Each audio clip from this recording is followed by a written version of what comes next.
People who have cared for an elder often comment that it is an incredibly rewarding experience. But caregivers can also experience burnout. Caregiver support groups are a great way to help you manage your stress and connect you with other people who are sharing your journey. Edith Gendron with the Alzheimer's and Dementia Resource Center is here to tell us more. Thank you, Edith. Thank you for being with us. And you know, we talk so much about caregiving and the person that needs the care. We forget the support for the caregiver, and that's where you come into the picture. Yes, it is. Our agency actually was started solely to provide support to caregivers with persons providing care to someone living with some form of dementia, specifically at that time Alzheimer's disease. Right. Back in 1985. Oh my gosh. Yeah. So that is our core mission. We have expanded that mission, but that is why we initially existed, was to provide support to those folks. And so if someone is a caregiver, why should they maybe think, oh, I don't need a support group, or maybe I do need a support group? The statement that we hear most often from new people is, I thought I was alone.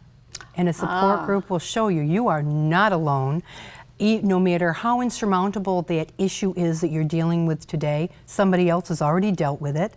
They share information, they share everything from tears to hugs to joys to sorrows. That makes all the difference in that support for, you know, the people that are dealing with that stress of, you know, day after day. Because we've talked about it, that being a caregiver is like having a full-time job. It is, indeed. And, you know, I think you're right. When you have that support group, they say, well, this is what I'm going through. Has it happened to anybody else? And I'm sure in those groups, many people go through the same situations. It's always a little tailored, but it's always the same. Also, it's a great place to learn the resources. You know, people say, I really need a doctor who can fill in the blank, and there'll be as many people there, there'll be recommendations. See, that's great. Right. That's excellent. A real resource for just those details of what you're looking for. Now, you have the Savvy Caregivers training program. Now, is that a requirement to join a support group? Not at all, not at all. We often recommend it to people in support groups, but a support group is there for whomever feels they need it. They can just walk in. You don't have to call, just show up. You would need to call, of course, to find out when and where they are, but they are meant to be as open and easily accessible as possible.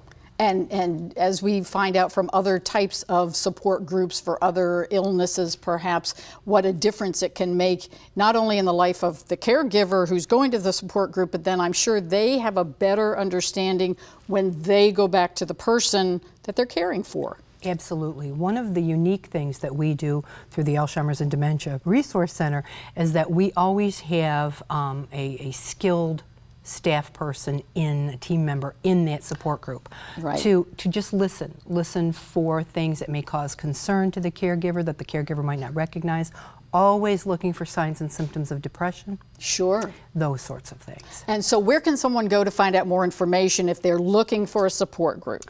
They can call us. That's probably the quickest way, 407-843-1910.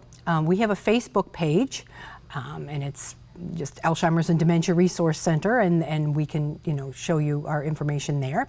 And we also have a website, adrccares.org. And thank you, Edith. The information on caregiver support groups has been incredibly helpful.